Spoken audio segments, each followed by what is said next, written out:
All right, y'all boys. This is going to be the fourth video on the YouTube page. I had somebody mention Ellis Robinson. I've been meaning to do him as well. He already had a breakout year, and it sucks he's not even draft eligible because he probably could have went. But I think probably him, Leonard Moore, Devin Sanchez, Xavier Brown, probably gonna be like the best corners I could see in the country. There's definitely some more. There's another dude from Texas Tech. I'm forgetting his name. But Ellis Robinson, without a doubt, he's gonna be a top 5 corner whenever he does go to the league, right? But yeah, let me not yap too much. I do plan on doing. Somebody mentioned Chris Johnson from SCSU. I actually saw one of his games in person this last season. But yeah, definitely.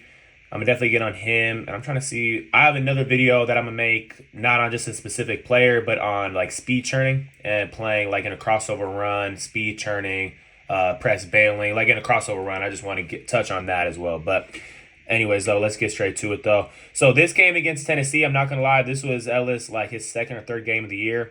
He did get done a little dirty throughout the game, but I would definitely say, he was a freshman out there. After this game, he played like remarkable the rest of the season, right? But this game he did give up, I think, almost 100 yards, at least 70 yards and 1 touchdown from this play.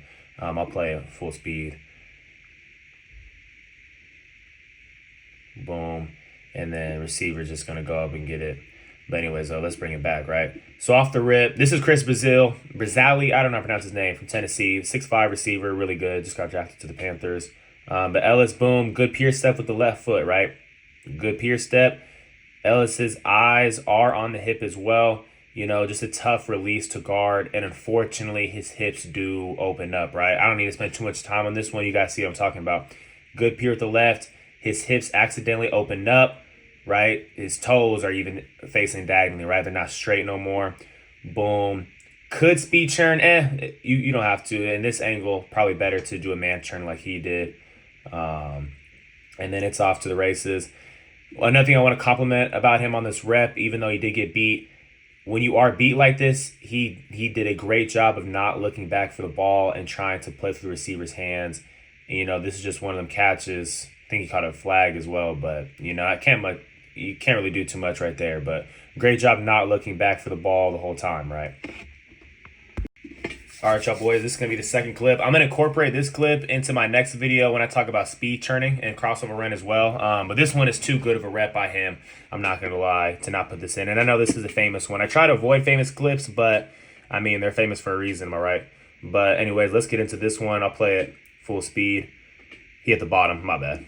Should have told y'all. He hit the bottom right here. This is him. This was their rivalry game against Tech. I got a better angle too right here, but anyway, let's get real quick into it. So right here, let me see the rest of the defense. I'm not too sure what everybody else is doing, but you can tell he's got him, right? And that's all that matters for what we're going over. So boom, Ellis going to start out. Outside foot is always up, right? So if he was on this side, it would be his left foot. Whatever foot's close to the sideline is the outside foot, which is the right one in this case, right? That's just the normal way to start off every time. That way you don't give away your stance to the quarterback, right? If a quarterback looks over, you want him to sort of see the same stance for every play call, right?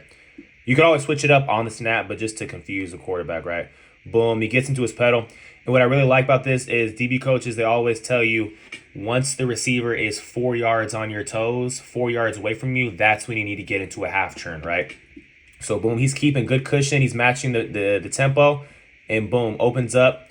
I would say he's about to open up right now on the 30-yard line, right? Receiver's at the 34. Like I said in last videos, this could make me shed a tear. Like, this is just perfect teach tape, you guys.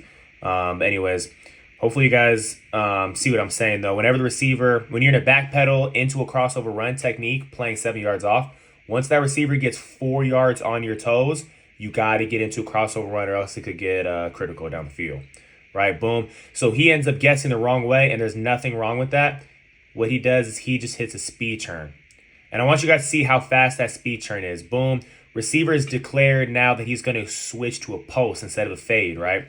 And you see how Ellis, he's about to plant that left leg that's in air. He's about to plant it and hit a speed turn.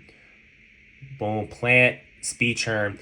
And he's going to track and stay on his upfield shoulder. That's another thing I want to get to. Can I zoom in a little bit? Oh, even better.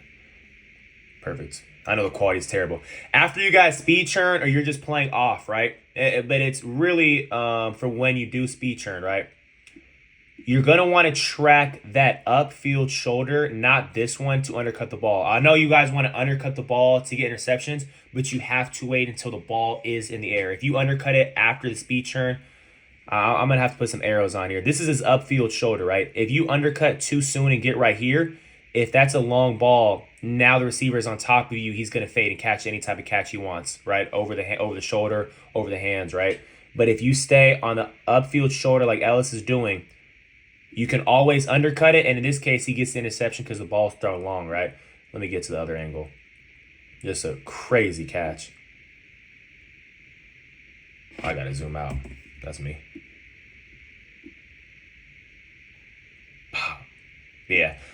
So I'll just go through the top one more time. He's going to backpedal out, eyes on hip. Once the receiver hits 4 yards away from him, get into a half turn, right? Half turn or crossover run, whatever you call it.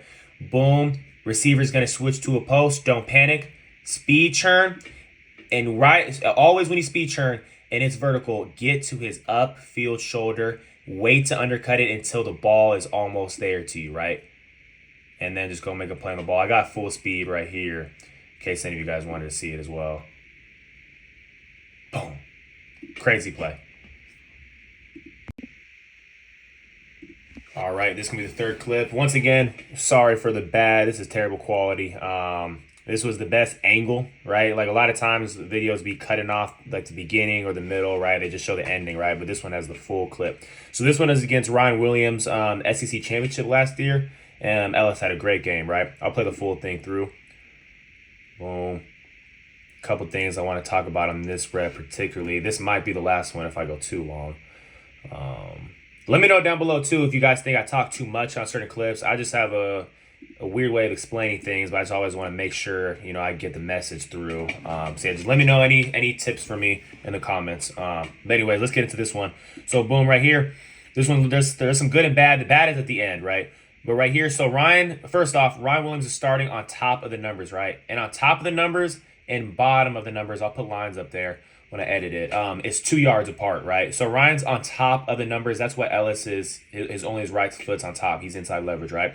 Ryan's going to give us a little right? Left, right, to the inside. And Ellis actually does a little kick to the inside. Hopefully you guys can see it. Boom. Right, he does a little kick, and see how he's still squared. Once again, this could make me shed a tear, right? Let me play that back full speed or slow motion. Boom. You guys see that little kick, but he's still square, right? And then he's going to get to a kick. And you always know a DB gets a kick in, y'all, when his elbows flare up. I'm going to show another clip of Ellis actually right after this one. Won't be too long on that last one then. When their elbows flare up like this, that means he got a good kick in. Let me show one more time. Boom. You see the elbows flare up? That's a little hidden gem that I got for y'all today. When them elbows go up, that means he got a good kick in. Another thing I want to point out before I let the video go.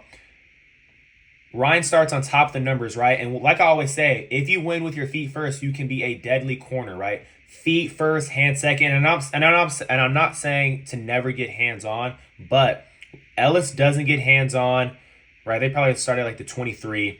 He doesn't get hands on to the 10. 13 yards. Is that 13? My math is kind of off, y'all. Bear with me. I don't know how many yards that is, but you guys see the point I'm making, right?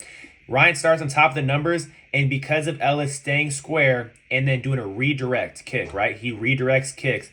Ryan Williams is releasing on the bottom of the numbers. That's 2 yards. He just widened Ryan Williams' release by 2 yards without putting a single finger on him, y'all. That's the point I'm trying to get through.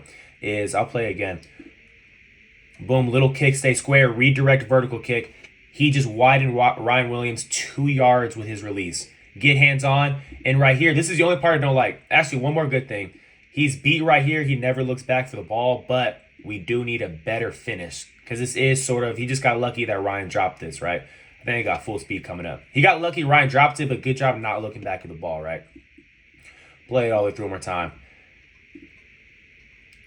Kick, stay square, vertical kick. Widen him by 2 yards with no hands on. You got a step. He's got a step or two on you. Don't look back for the ball. And next time, get a better finish on the ball. But great rep. All right, y'all. This will be the fourth and final clip for this video. I don't want to go too long onto this one.